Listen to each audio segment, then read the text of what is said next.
The golden age of America begins right now. From this day forward, our country will flourish and be respected again all over the world. We will be the envy of every nation, and we will not allow ourselves to be taken advantage of any longer.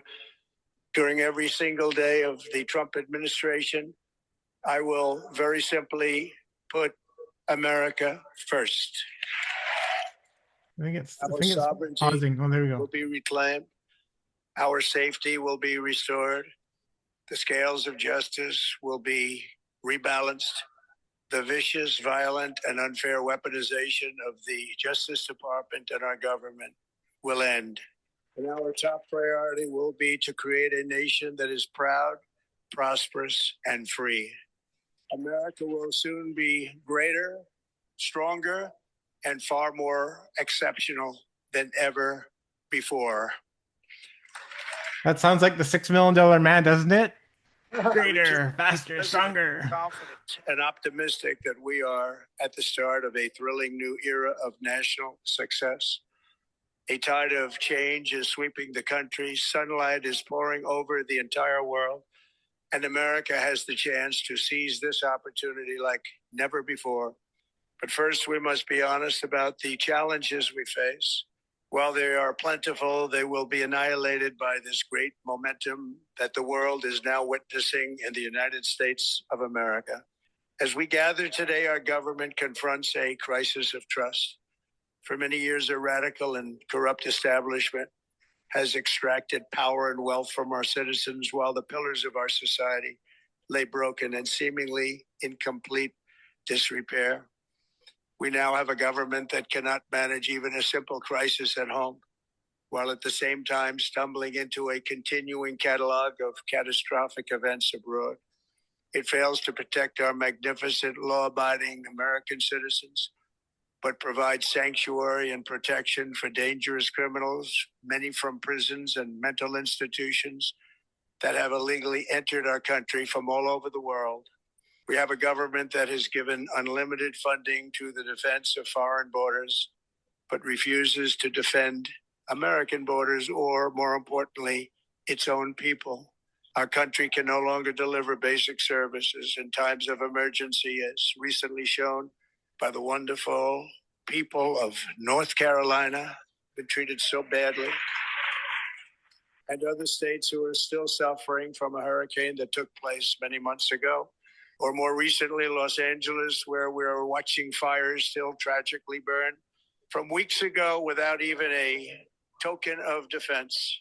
They're raging through the houses and communities, even affecting some of the wealthiest and most powerful individuals in our country, some of whom are sitting here right now. They don't have a home any longer. That's interesting.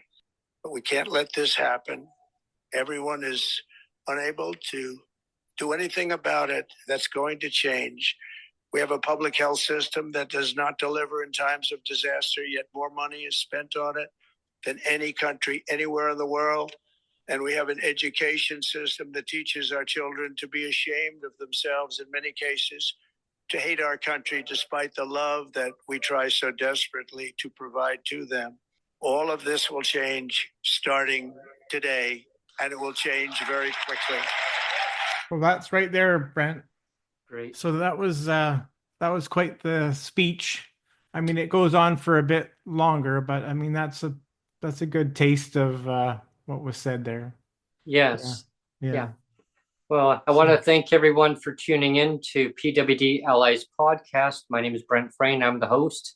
And as you've heard, the now 2.0 version of Donald Trump, I say version, because he wants to make America great again, twice over. And how is that going to have an impact on Canada? I mean, tariffs, the tariff threat is real.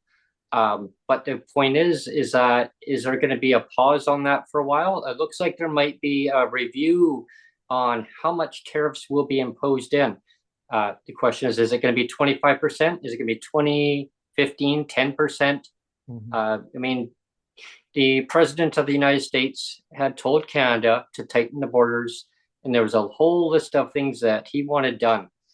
the number one part was tighten the borders of these security measures, and in exchange, the tariffs won't be there. So, the impact of, that's, what he wants done. But in retaliation is that the tariffs are going to affect the United States, and they're going to affect Canada. They're going to affect Mexico. They're going to affect China. I think work together. Figure out a solution rather than, the cost of every single thing, folks, is going to go up, except for PWD's, their standard of living. There's always an excuse, I noticed. We're going to crater. We're going to crater, Brent. We'll dive into that part because of the repercussions. We're definitely going to crater because there's always that excuse by politicians, the reasons why not to raise disability rates. When they used to be a pension, just for our viewers that are tuning in now, maybe they haven't watched our podcast before, PWD income assistance rates, they're means tested now. They never used to be back in the early 1990s. They were actually a pension at one time, but the administration back in all the provinces decided, or that have the PWD designation, decided to change it. And that's where when we talk about pink unicorns, because they got changed from a pension to a non-pension. What I want to see done is to remodernize the system. The system was fine the way it was. It basically protected the person's. It wasn't a guarantee. Well, it was a guaranteed income basically back in the 1990s. Now it's not. I want to see it indexed to inflation, cost of living adjustment. Well, you know what, Brent, I didn't even know we were going to really talk about PW rates today, because we're going to try to do a fast and loose podcast today. So, just because you mentioned it, and I just so happened that I was trying to find, because the other day, I think it was when we had Cheryl on, you talked about the Maytree report, how they had everything listed as the historical record of all of the rates and how they've the rate tables have over the years, as it's gone up a little bit or down a little bit or whatever. The historical record of it. And so I tried to find something similar, and I did find something, and it was actually courtesy of Paul Gilbert over at BC Disability Caucus. I found something that he posted. And you mentioned that the rates have been kind of stagnant, and I'll prove it to you, because if you look at the earliest that Paul Gilbert was able to dig up was 1987, and starting at that point, the yearly amount for a single person. Now, so this is a yearly amount. So it was around, it kind of fluctuated between $14,000 and $15,000 a year. $40,000 and $15,000 a year. Way back in 1987. Oh my. Okay. Wow. And it kind of stayed like that until 1990, 1990, 1991, 1993, all the way to 94. It was, I think it topped out at $14,800, I think, for the year for a single person. And you got to think, BC right now in 2025, the top amount is just barely. It's not even 15,000, is it? It's 16. Actually, 16,000. I believe. Is it now? Okay. Yeah, okay. I'm gonna look at, actually. It got me curious. So 1483.50, and we'll times that by 12. Okay, you're right. Yeah. So we got here. Okay, so it is higher. Yeah, 17,000. But the buying power. But let me show you some fancy pink unicorn math there, Brent. Yeah. Because if you take that $14,000 or so, that works out to about $1,200 a month, right? And if you consider that was back in 1987, if you factor in the rate of inflation, guess how much that $1,200 is worth? $1,200 a month is worth now. Ooh, a lot. Guess how much? Oh, geez, over 2,400, maybe 27. Higher. Oh, I'm gonna be like Bob Barker. Higher. 35. Almost. 33. It's over 33. Like 34. Probably 3350 or something like that. So 30 higher, 33 higher, lower. $3,300, like roughly like 35 or 3350. Almost think roughly. we're playing the Price is Right. That's right. That's right. But what's the price, Bob? Can you imagine that though? No. Wow. It's worth $3,300 plus. So basically, the BC government owes PWD the difference from way back when. Yeah, like we're basically at half of what. Think about that. We're at 50% of what the rate of inflation says we should be making. We're at 50% of that. Mm-hmm.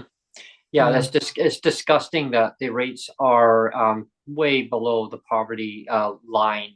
I mean, and when the stats Canada comes out with their formulas, it's so misleading because it does not include the actual true cost of housing. It doesn't try to cover the cost of food, your basic necessities in life. And of course, that's without a disability. I mean, those costs are even higher for a person with a disability in Canada. And so these rates are so far out of whack with reality. But, with the incoming president now, the tariffs, I mean, they're a real threat. I mean, it's going to affect cost of living in BC and across our beautiful country. In every single province, everyone's going to feel the impact of it to some degree. Now, if it's not 25%, it's still going to be, if they don't do 25, you go with a different number, it's still going to have a huge effect. But each premier is going to have an excuse why not to raise the rates. They're going to say economic uncertainty. Yeah, so it'll be a built-in excuse. But I know there's a lot of people that don't like Trump, but let's be fair and realize that this isn't all on Trump. Like, Trump let everybody know well in advance. Like, he let Justin Trudeau know in advance. He let everybody know in advance. Like, if you don't tighten up your borders, I'm going to unleash these tariffs. Now, because a big problem is drugs. Donald Trump has gone on record saying like the flow of drugs is just stupid. And guess who's responsible for that? We all know who's responsible for that, don't we? It's Justin Trudeau. Yeah. Federal government. It's all on him. And guess what? You have David Eby, who's a bedfellow of Justin Trudeau. They're just like kissing cousins. They love each other. So there's carbon copy policies of like let's have open season on all the drugs and have like these just have drugs available to whoever wants them, and it's just stupid, right?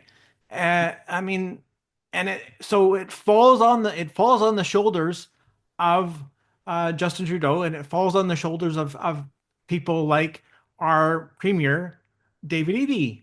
I mean, David Eby, he's gone on record. I think it's been the last 1 or 2 months. He kind of went whoops, right? I mean, right? He kind of went whoops. We shouldn't have done that about the drug policy. My bad. Whoops. But I mean that he left it like that for a long time. Well, there was a lot of pre-warning when Donald Trump was when he was in last time in office. He warned Canada to really start tightening the borders. They never listened to him back then, and he gave a lot of warnings before he was hoping to become president. He gave warning signs then. He gave a lot of notice to Canada to prepare and to really smarten up and tighten the borders. They're scrambling around and going, what do we do? We take this gentleman seriously. Yeah, like it's real, like a real threat on the economic war. I mean, as David Eby, the Premier of BC, would say, he calls it an economic war, which he is partly responsible for. Yeah. Again, because he's the one that unleashed, like, everybody gets free drugs, Mm-hmm. and so that's on him. That's on him, Mm-hmm. So you have another clip from I do. CKNW. We should play that. Yeah, it's all about border security. I'm just going to pull that up here, and we'll just play that in just a moment. CKNW. Michael Smith is it's the Michael Smith show.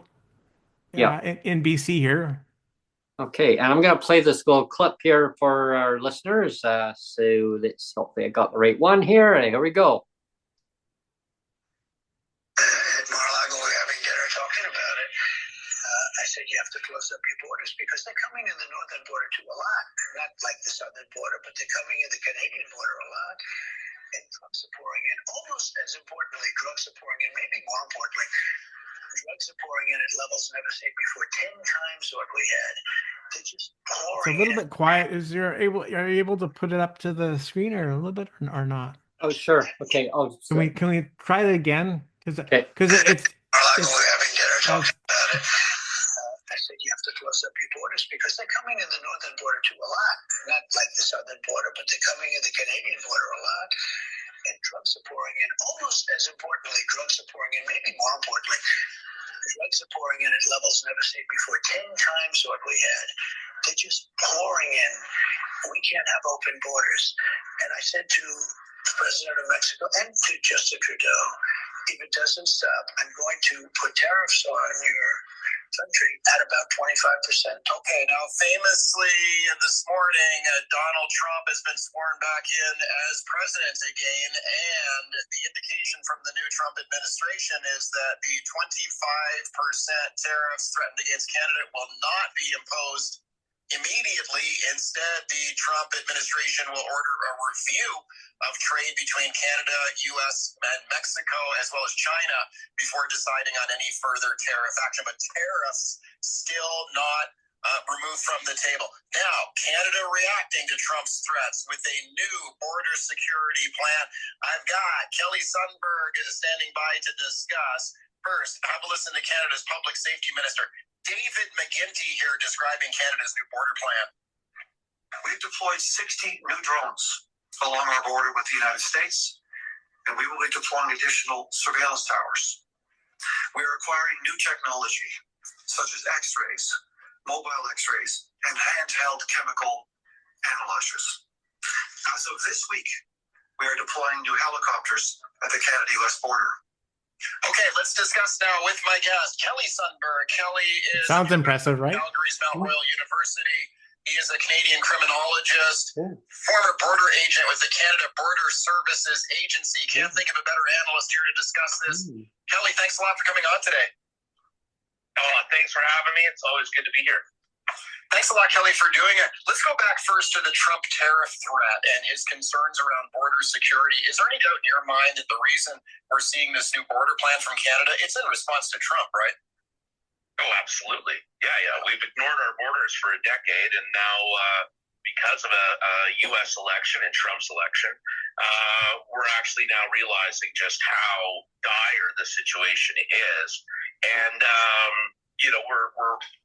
we're beholden to what's happening with Trump. And it frankly, when Tom Homan starts to clamp down on illegal immigration in the United States, we are going to be flooded with people fleeing U.S. authorities into our country. So immigration is an issue. The minister's promise or the minister's announcements, it's great to hear. It's great to hear the RCMP. We don't hear a lot about CBSA. Again, this is the problem, RCMP versus CBSA. But two Black Hawk helicopters, towers, 60-some-odd drones, dedicated ERT teams on those Blackhawks, the emergency response teams from the RCMP. This is all great news. The problem is that we have almost a 9,000-kilometer border that includes a lot of maritime space. Those choppers are fantastic, but they have a maximum range of 600 kilometers, and they patrol at 280 kilometers an hour. So, there's a bit of truth for you there. When you have a border that's 9,000 kilometers, and let's talk about the north border too. Again, this is smoke and mirrors from the government. This notion that they're going to be protecting our border with it, maybe they'll be able to protect a chunk of it without question. And there's some major corridors in Ontario and Quebec, which yes. But what about British Columbia? What about our northern gateway or our northern passage? What about all these other aspects?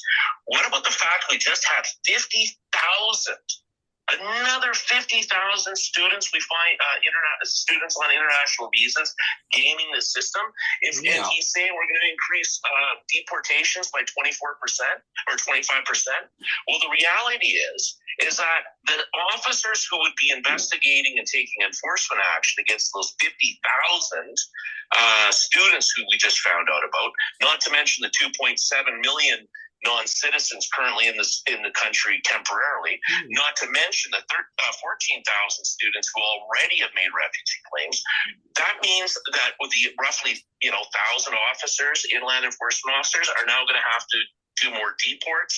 That takes away from their ability to do investigations, and there's not enough of them. So unless the RCMP is taking that over also, this is all smoke and mirrors. This is just to appease Canadians.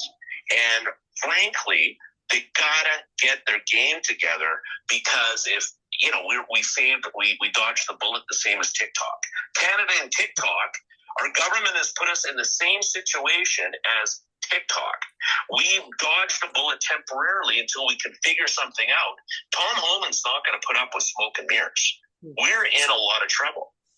Speaking of Kelly Sundberg here, we're talking about Canada's new border plan. Kelly, so that's quite something. There we go. Yeah. But there we have it, folks. Canada's in deep trouble. They don't tighten these borders up. I believe that CBSA, they need to have more CBSA officers on the ground. As the guest was saying, I mean, great, have RCMP doing the job, but working in correspondence with CBSA, having both of them communicating back and forth across all of the country. I don't know what the solution will be on it, but something has to be done. I mean, I always say be proactive, and that's one thing I've always stood behind, is being proactive on things. So when you're told something is going to happen, you take the steps and actually you prepare to actually get it done. Yeah. You wait until the last minute, go, uh-oh. And that's the thing that kind of bugs me, is that, again, like, it's not like Trump didn't tell warned everybody people that this was going to happen, and then everybody's like, whoa, like, and it's just like, too little too late. And I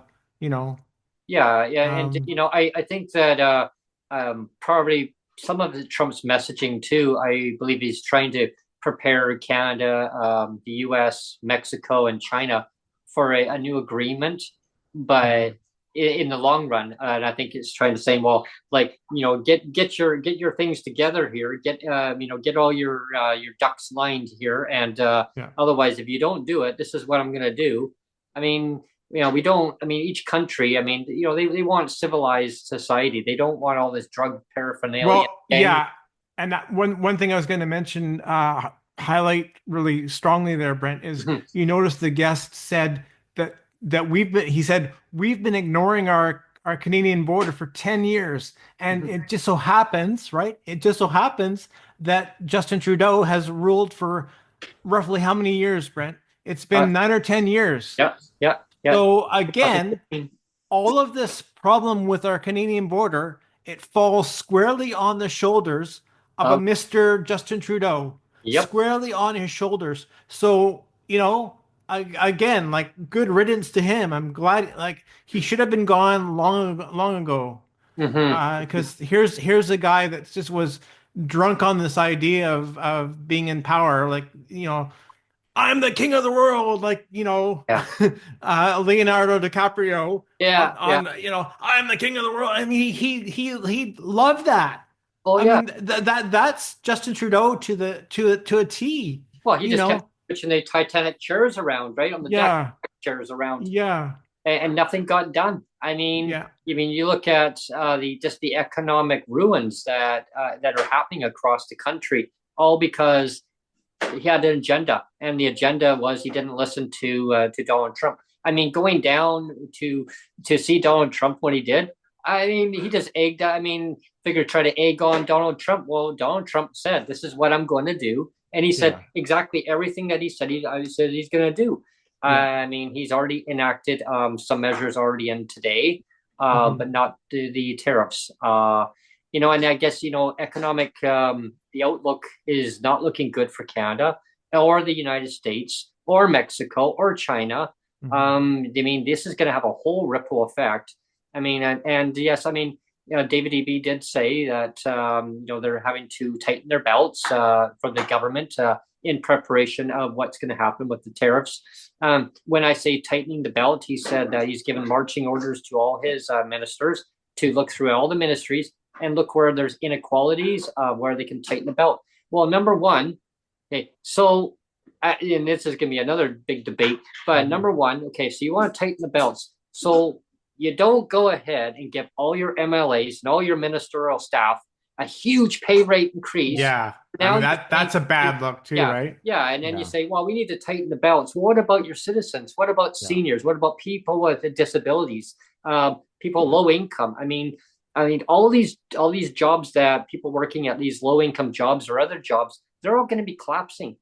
and then So I mean, yeah, EB promised a grocery rebate now yeah. too, Now and he's sidestepping. he's like, oops, no, I don't think I don't think I can deliver on that now. Oh You yeah, know, exactly. Yeah, so and that's like egg in the face. I mean, you ran yeah, on a promise in the campaign. Like I always say, if you're going to promise something, deliver on the promise. It's like Justin Trudeau when he promised the CDB. 5 years later, folks, guess what? It's yeah, nowhere to be seen.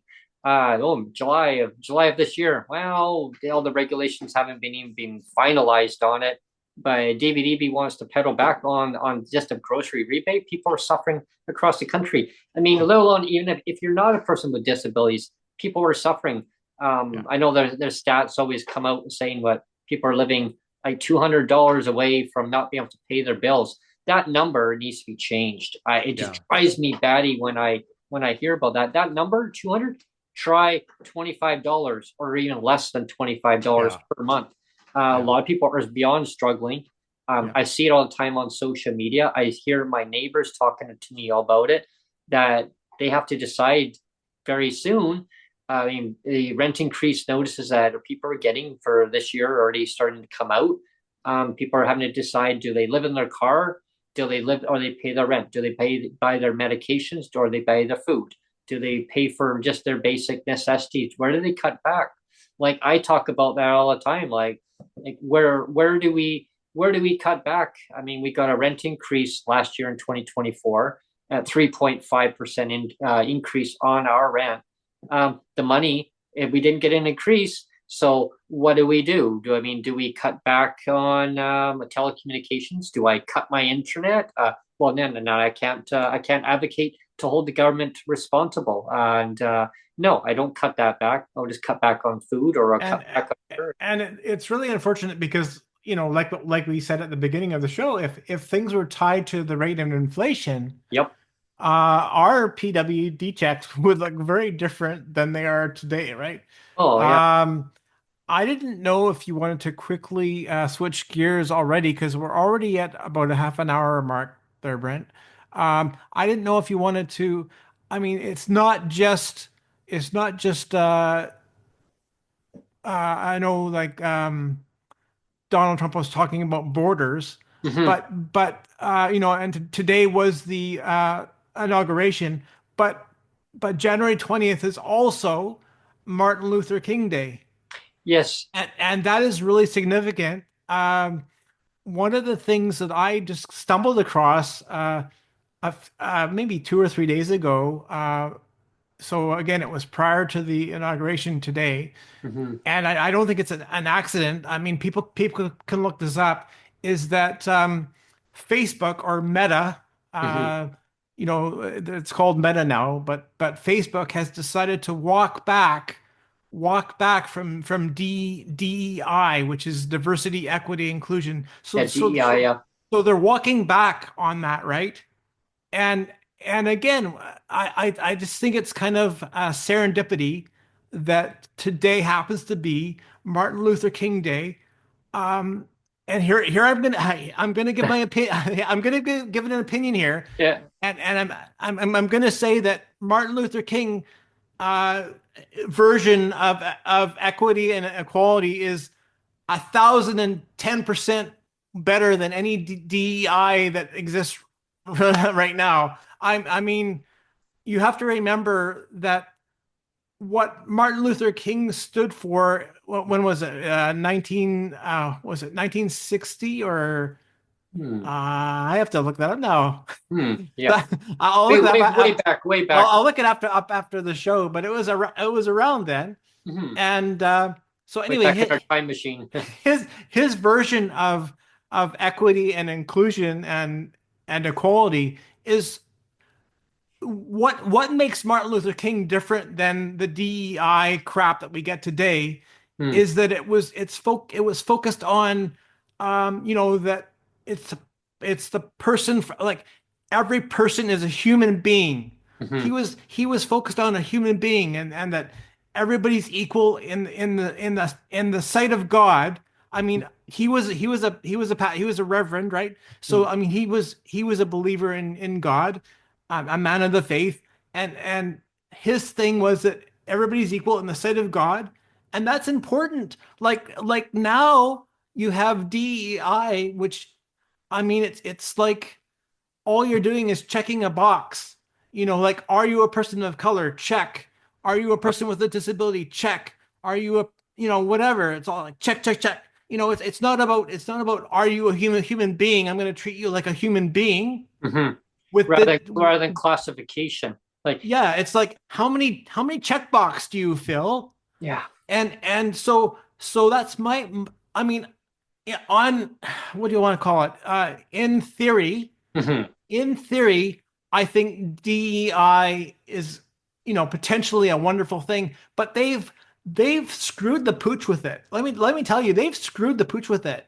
It's a bastardized version of supposedly a good thing. They've screwed it up because now they've got everybody in these little boxes saying you've got to fit this little box, and then you got to fit in this other little box, and if you've got two things wrong with you, if you're racialized and a person with a disability, then you get a smaller box, right? It's not about let's value this person as a human being anymore. It's about let's see how many boxes we can stuff you into, right? My gosh, yeah. And it's just so stupid. Like, how did we get to this point of utter stupidity? So I don't think it's a coincidence that Facebook, knowing that Trump was coming into power and knowing that today is Martin Luther King Day, I think it's wonderful serendipity that everybody's starting to wake up to the fact that, you know what, they got diversity, equity, and inclusion wrong. Because instead of making it what it should be, of really valuing the person and actually valuing equity and inclusion and diversity and all of it, instead they painted huge targets on everybody. The more boxes you tick, the bigger your target is now. You know what I mean? Absolutely. Instead of saying, you know what, you're a human being, Brent, and you're a human being, Neil, and because you're a human being, you deserve this. That's what Martin Luther King stood for. That was Martin Luther King's idea of what it meant to be, what it meant to be a human being and what it meant to be like a respected person on the planet. Yeah, not treated differently at all. I mean, just accept the person for who they are and not devalue a person. And I think society in general has lost touch with that. It's Totally. like classification. It's like the government saying, "Oh, well, you can have, but you cannot have because you choose to have this, but you want that, you gotta not have this in order to have that." They've just lost their touch. Because you and I are in a small box of disability, Brent, because we're stuffed in this small box, the government can say, you deserve this now because you're in this little tiny box. You're in this little tiny box, so you get this. It's not about you and I being humans, and human beings deserve, a wider scope of respect and dignity. It's not about that. It's like, how many boxes do you tick? And if you tick this box, you deserve this little box here. Yeah, because we'll stuff you over. We'll stuff you over on this pile here. The little box you tick that box. Yeah. That's the version of DEI that we have today, and it sucks. I'm on record as saying it sucks. It does. I don't like it. It sucks. It does. I want to go back to Martin Luther King because he's the one that had it right. Let's go back to Martin Luther King, please. Because the DEI of 2025 and whatever 2020 and 2021 all the way to 2025 it sucks. They've screwed the pooch so bad. Like I hate it. I hate it. And that's how I look at governments too. I get so many different conversations. People say, I watch your podcast all the time. I mean, this is like fabulous information that you guys put out there and hold the governments to account. And again, I'll refer to one of our listeners, our viewers, to go back and listen to the broadcast that I had with Cheryl Hardcastle just recently. And she mentioned about holding government to account and saying, what are you going to do? What are you going to do to change things? And so here's a challenge for every single premier in Canada. Okay. Here's a challenge for you in year 2025. We're now at January 20th, 2025. Here's a challenge for this year for every premier. Raise the rates above poverty level. Okay. And if you don't know what poverty level is, come on to my show. We'll talk about poverty level. So here's the challenge. Yeah, we will teach you. So here's a challenge. I want every single province to be having no less than poverty level. It can be done. No excuse to say, well, we can't afford it. Actually, there are ways of affording it. It's called mismanagement on the province's finances, right? So if you can afford to give all your, I'll just use BC as an example because we're in BC. If you can afford to give every single MLA $60,000, okay, people, oh my God, yep, okay, and all your ministerial staff, all wage increases and tied to inflation. Don't get that wrong. And all the mayors now in BC, they're making more than the premier makes. They're making more than the prime minister makes, up to $500,000 per year, and that includes they're sitting on all these other boards and directors. The premier, they don't get paid all this extra money. They go to all these meetings. They don't get paid all that stuff. So it's mismanagement on the government purse. It all has to change. And so I want you to treat PWD with respect in each province, bring them up to a dignified level so that people have enough to pay their monthly rent. They're not homeless any longer, or they're not fleeing violence because they're living in deplorable housing. And so now they're stuck into that rhetoric of trying to find cheaper housing because you can't afford the more luxury housing. Why shouldn't people get to live in any kind of housing they want? Make it affordable. Go up to the corporate landlords. I can tell you, I made another episode itself talk about corporate landlords. I argue with my corporate landlord all the time, saying, well, I want to move into another place. My neighbors are making my life a living hell. Oh, no, the owner doesn't want to drop it down. They've already taken an $80 loss. Well, hello, folks. Guess what? That unit is still sitting empty since last year. But the owner's taking a loss, an $80 loss. Well, how about we pay what we pay for rent here, over there? A loss is not a loss. Maybe if you ticked another couple boxes, Brent, exactly. you would qualify under DEI policy. If you just ticked another couple of boxes. Yeah, exactly. They would say, okay, Brent, now you qualify. it all comes down to greed, corporate greed, right? And that's what it is. It's all about corporate greed. I think they just have to have a complete reset on the whole industries, rebuild the ministry services, put them back to what they were pensions before. You look at seniors who have disabilities. Once they reach a certain age, they don't get the PWD status anymore. They still have disabilities. They're still a senior, but get this, they get to live in like pay subsidized housing rent. 30% of your income goes to rent. Why do PWD not have that?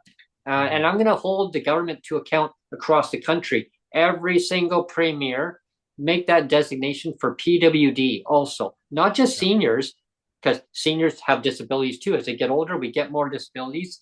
I'm not a senior yet, but I'm saying as we get older, we will all be in that classification. Yeah. So let's be proactive. Let's actually change the system now so that we keep people housed, not unhoused, living in very deplorable situations on the street where it's bitterly cold temperatures in the winter. They're living in their vans. They're living in bus shelters.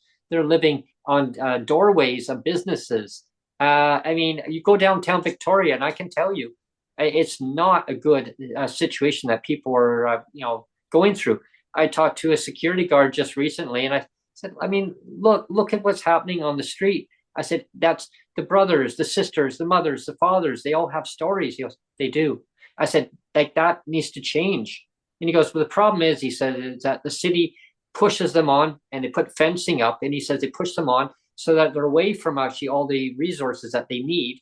And then they go to another area and they don't get the resources.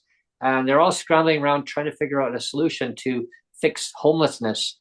I don't say one size fits all, but as society grows, and it is growing, Canada is growing rapidly with population, we need to take care of each other. Is it financial inequalities? Is it housing?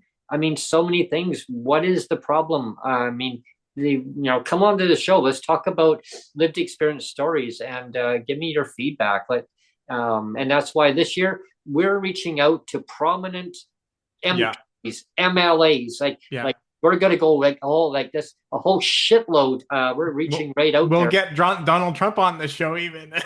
Yeah. Hey, Donald, here's an invite for you. If you like to come on PWD Allies podcast in Canada. Yeah. Yes, the Great White North, Donald. The Great White North. Let's make Canada better. How did that go?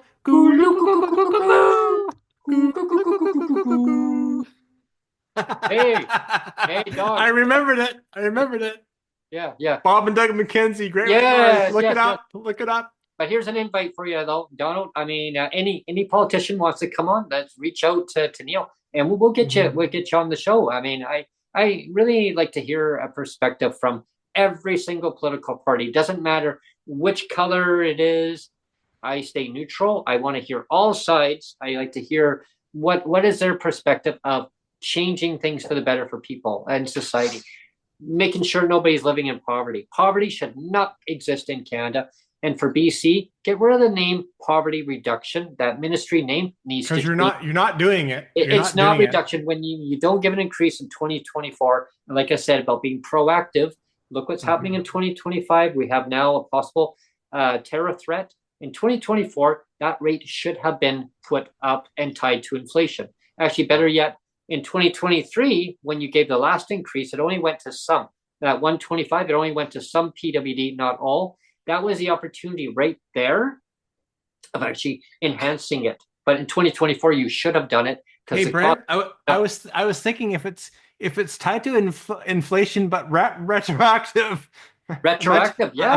Imagine if it was tied to inflation but retroactive, we'd all be getting $3,300 a month now. we would be living like a king. We'd be living like a king and a queen. Oh man! Oh my gosh! And it should be retroactive though. It should. Yeah. In reality, because it's called government imposed poverty, legislative poverty, as a lot of our MPs have talked about down the show. They're not scared about saying the word legislative poverty. But then of course you talk on the provincial level, they're like, oh no. Or if they hear about it, they're like, yeah, it shouldn't be that way. So they admit that the system is designed purposely that way to allow it to continue. I'm saying that the system needs to change, and we've actually taught the politicians how to change it. It's now being proactive of taking that initiative and actually changing it, listening to all the organizations across Canada, not just me and Neil and a whole bunch of us locally across the country. We've all said, let's put an end to legislated poverty once and for all.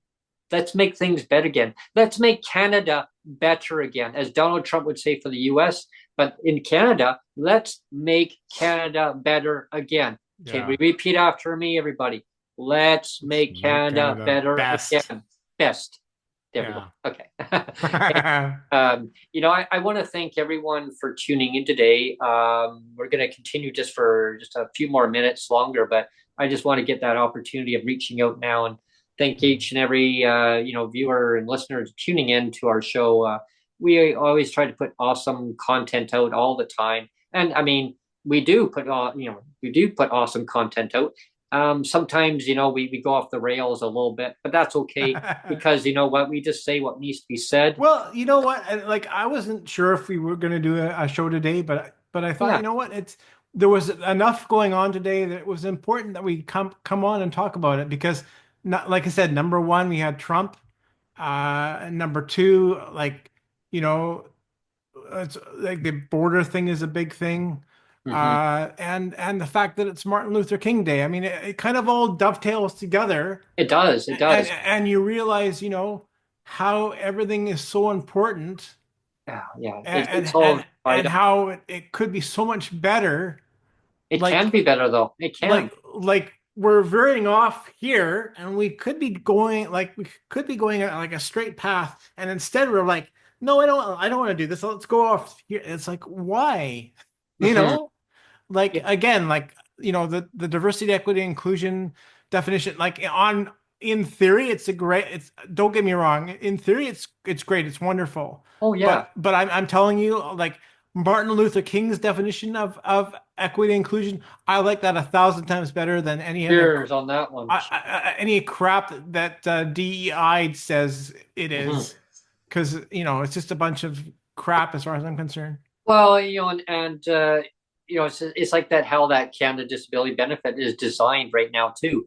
I really worry for PWD in Canada, because we've been advocating, for for 5 years. I mean, originally it was actually announced in 2019, but it never really kicked off until Justin Trudeau gave all those daily speeches, and we're going to help people.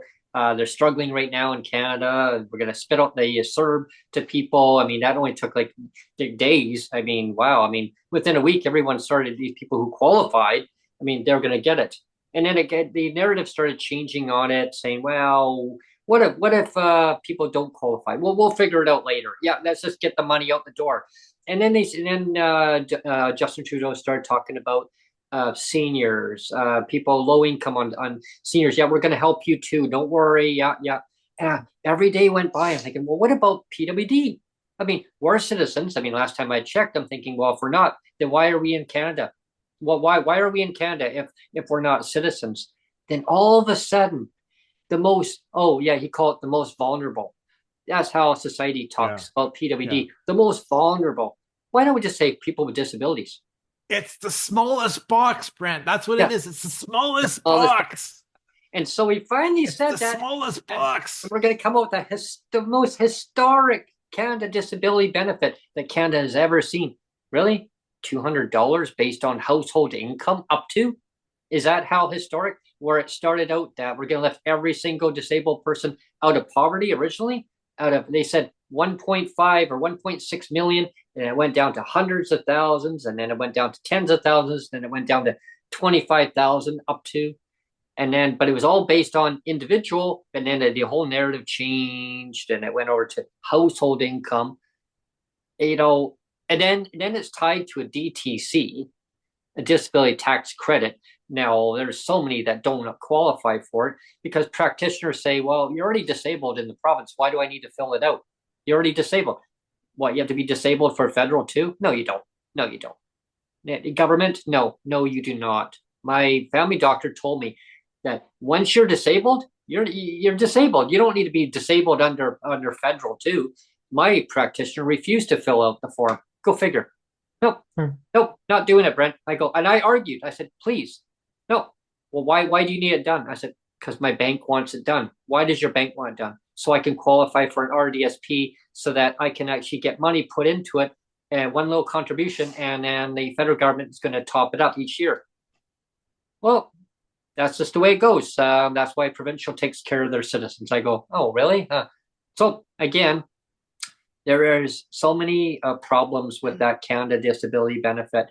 The way that I see things going forward because of the tariffs and the real tariff threat going forward, and we have a change in federal government coming up. So where it stands now is that federal government is probed until they find a new leader who's going to replace Justin Trudeau. There's some front runners going on. Who knows what's going to happen, who's going to be. It doesn't matter who it's going to be, because as soon as that happens, the first opportunity when they get back into the federal, into the parliament, they're going to have a confidence vote. And so whoever the new leader is, it's now going to collapse the government and they're going to go into an election. Now, the crystal ball basically says that right now, I mean, things could change, but they're saying that we could have a conservative government, a majority federal conservative government. Now, we all know what the federal government thinks about the Canada Disability Benefit. Is it going to be a UBI and help every single Canadian? Or is it going to be geared to just the Canada Disability Benefit for PWD? And if it is the Conservative government going to change that language and that regulations, the $200 based on household income, and go and change it? What all the MPs who have been advocating, and PWD across Canada have been advocating, and all the organizations have said too, and doctors, nurses, you name it, practitioners, I'll just say all the above, they've all advocated saying, do not use the DTC as a stumbling block, make it streamlined. I mean, MP Mike Morris was on record stating many times that it was actually, he was excited because that was one of his amendments that was accepted in committee, that they would not make the DTC as a requirement. And kudos, Mike, thanks for advocating on that. I know he's not going to stop. I know he wants to get that changed back to the way that it was accepted. I mean, who in hell's name would actually go against that and actually say, oh yeah, that's like me saying, so I'm doing a podcast today, and then coming along, actually, no, we're not, Brent. Oh yeah, we are. No, we're actually not. I actually have another guest coming on actually with you. You didn't know that, but the guest is coming in saying, I'm taking over the show. Well, what the hell? And it's been like, prorogued. Well, yeah, I mean, that's like saying, like, here you go, Mike. This is nice. This is nice to have this. And then all of a sudden, oh, no, we're changing it. We're taking it away. Or that's like saying to the disabled, in BC, yeah, you have a pension. No, we're taking it away. We're actually making it into a new pink unicorn. That's exactly what happened. And to me, it's disgusting because it affects people's quality of their life and their decision-making, what they need to do across our country and whatever province you live in. I also want to see that it change where people can actually go from province to province. Doesn't matter what province you're in. There should not be a barrier of saying, yeah, you want to live in such and such province, you should be able to go. There's people in Ontario right now that I know they want to come to BC, but they can't because they have to apply for disability status under BC. Why? I mean, you're a Canadian citizen. You should be able to go to whatever province you're in, and you want to go to another province, it follows you. Your disability doesn't go away. So, I mean, there's so many things I want to see change going forward. But, I just take one advocacy topic at a time. And again, it comes down to there's too many boxes to tick off, right? Yeah, all these boxes. If there was less boxes, everything would be great. And I just wanted to say... But here's the thing, take away the box. I just wanted to say, before we punch out, that I want to get the history correct, is that the civil rights movement, Martin Luther King, is kind of started in 1955. I kind of thought it was a little bit before 1960, so that's correct. So it's 1955 is kind of when it started. And then Martin Luther King, he was assassinated in 1968. Oh, So that's the history. And I was pretty sure that 1960 wasn't quite right. I thought it was a bit before that, and it was. It was 1955 1955. when Yes. when everything kind of started right around then. Yeah. That reminds me of the movie Back to the Future, Neil. 1955. That's right. Yeah. I remember that line there. I want to be mayor. I want to be Let's mayor. go back to the future, Brent. I And wish we could go back. and we'll talk to the old version or the younger version of Mike Harcourt Oh, yes. and say, you know, don't be an idiot. I Don't would be a love to go don't back. be a bigot. You know, don't start clawing back protected pensions. You know, that's being a jerk. Please don't be a jerk, Mike Mhm. Harcourt, Yeah. because you know what? Like 30 years later, everybody's a jerk now. Yeah. And nobody cares. It's like it's okay to be a jerk. It's okay for government to be jerks. It's okay. It's okay. Yeah. They say, Yeah. oh, because they did it. I mean, we can just continue Yeah. the trend. Mike Harcourt did it, you know. Yeah. So he was a jerk. It was okay for him. So let's keep being jerks. Yeah. You know, Yeah. and when I remember when I applied for disability, I fought and I fought and I fought. I fought my mom. I fought my doctor. I fought some other practitioners who I was seeing at the time. And I said, no, no. I was defiant. I said, no, I'm not applying for it. I wanted to be self-sufficient. I said, no, because I said, I can do this. I can do all these things. And I was told, well, over time, yeah, you can do them, but for how long? What are you going to find out in life when you can't do certain things? I said, oh, sure. I said, my mom had said, well, Brent, if you put your mind to certain things, you can do things, but then your body's going to tell you over time that you're not going to be able to do things. I said, oh, no. I said to her, no, what are you talking about? I said, Brent, you know, I mean, look at my age. And she said, when you get to my age, you know, you're going to realize and you're going to look back and you're going to say, oh, I guess she was right. And so I look back now and you know, and I say, whoa, gee, yeah, she was right. I mean, there's certain things that I still would love to do. And there's certain things that I can do, but over time, you know, mind over matter, you do the best you can and you just kind of go with life. And I just take things in stride the best way I can. But I've also learned in life to stand up for myself, stand up for what I believe in, stand up for a lot of things.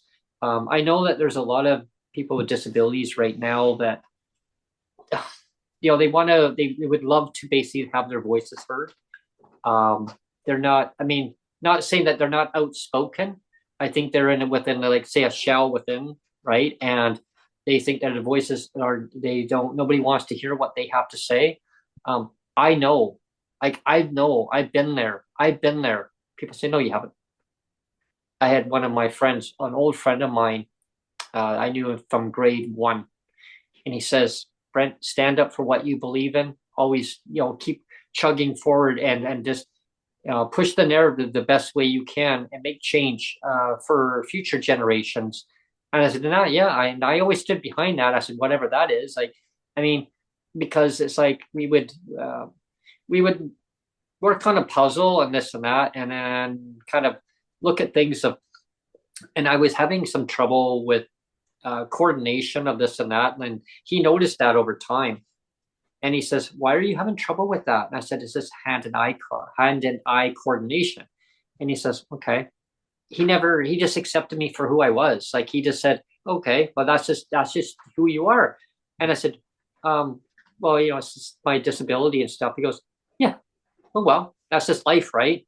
And he goes, I have a disability too. He goes, I'm hearing impaired. Oh, okay. So I said, okay. So we were joke around, right? And I'm just gonna let our listeners know something kind of. It was funny, but it wasn't funny, if you know what I mean. So we would sit in class, and we had this real battle axe teacher. So he would sit there, and it was around early November.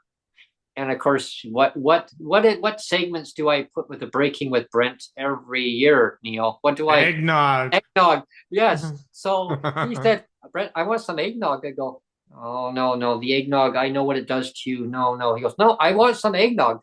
said, "Oh, okay." So we went to the store and got some eggnog, so he got a liter of eggnog the one year, and then but later in the year they still were selling this eggnog, so he got 2 liters of eggnog.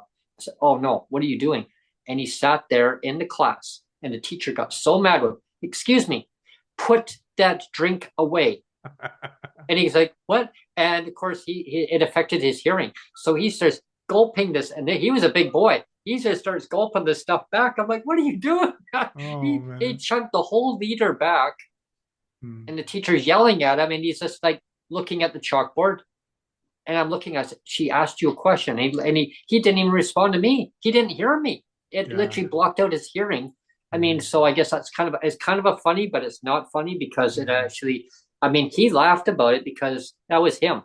And he thought it was funny because he actually blocked out the negativity. The negativity, folks, was that the teacher over time was making fun of him. The teacher was making fun of him because of his hearing impairment and said, "Well, maybe you should go get your ears checked." I spoke up, and for me, I was very quiet in class, so I didn't really say a lot. And I said, "That's wrong." All I remember saying is, "That's wrong." I said, "That's wrong." And everyone said, "Shame." I hear shame, shame. Everyone started saying, and so they all started standing up for my friend Kent. And they all said, "Shame on you," to the teacher. And anyway, the teacher brushed it off and said we were all being disrespectful to the teacher. It came time where the teacher actually was suspended because the teacher kept on doing the same thing over and over. When you do something over and over and over and expect the same result, it's not going to happen that way. The result was not in her favor. She actually got suspended. So long story short is, treat people with respect when you see them in life. I mean, that's why I tell people they're trying to get onto a bus, and this one lady, like the ramp came down, and the lady was on a scooter, so she was going a motorized scooter, and she was just trying to turn the scooter so that the wheels would actually properly go up. This one lady walked up. She goes, "Excuse me, I was in front," and she budges in front of the bus driver. The bus driver had the ramp down, and the bus driver, what the bus driver did? Said, "Hang on, gentlemen, sir." And he went, boop, he popped the ramp up a little bit so that the lady could not get onto the ramp. That's good. And he goes, "So," he goes, "the person in the scooter needs to come first, then you can come on after. That's how it works." And I went to him, to the bus driver earlier, I went, "Thank you." Claps for him, Yeah, and I said, "Thank you, sir." And he goes, "That's called accessibility. It's called actually, recognizing a person with a disability who needs to have priority getting on here. It's not." And he goes, "Ma'am, it's not a me society, and that needs to change the narrative." And he says, I said to the driver, I said, "I wish governments would actually realize that too." He goes, "Oh, they've got lots to learn. They've got lots to learn, sir." He goes, "Anyway, sir, are you catching the bus?" I go, "No, I'm just walking by. I just saw this, and I should have got my my phone out and started breaking with Brent." Yeah, I know. What? That'd be good. That would have been good. But I guess my moral of my story here is treat others with respect and dignity around you, and that goes with government. Please, I mean, going forward this year and future years, start listening more effectively. What are people telling you what they want to see changed, right? I can give you a whole slew of things, but come onto the show. We'll talk about all these things that we can make society better for people. It worries me with the tariffs. Like I say again, the impact it's going to have on people on fixed incomes, people low income. A lot of businesses are going to be shutting down at these. But again, let's speak truth. Is that Justin Trudeau? It's on him and David Eby and people like that. Yeah, they made the bed. They made the bed, and now the hens are coming back to roost, right? Yeah. Well, yeah. If the income would have been propped up enough to sustain the impact that it's going to have, then I mean, it wouldn't have been the end all to solve it all. But being proactive would have been better. And then now I see the crystal ball as saying, "Oh yeah, we can't raise the disability rates this year, but there's more to do. There's more to do. But we raised the rates more than any other successive government before." again, I've learned in time to stay neutral and say, what are you going to do? What are you going to do? Don't worry about what other governments did, why we are where we are now. What are you going to do now and change things for the better? Are you going to redo this whole Bill 7 in BC? Redo it all, right? Redo it. All you do, and I can teach you how to do this. And Neil and I can actually teach you. I've learned this stuff in DOS. Burn it. Just burn it and start again. Yeah, but what you do is you get a template. I mean, you learn this in DOS. I mean, it's not hard. You get the batch file, you copy it over, redo that bill, get it over, copy it back over again, implement it in, and boom, done. How about that supercomputer? How is that coming along for you in BC? I wonder if every other province got that supercomputer. It's going to be able to pay out massive payouts, and that's what we were told. Massive payouts. And that was in 2023. We're in 2025 now. Remember the War Games movie, Brent, back in 1980 something? Oh, yes. Shall we play a game? Shall we play a game? Anyway, we got to punch out, Brent. Thank you very much, everyone. And stay tuned to our next podcast. I look forward to having all my listeners and viewers tuning in. And please subscribe and share. Thanks. And throw us a coffee if you can. Yeah, click the like button on the bottom there. Yeah. Thank you. Bye, everyone. Bye.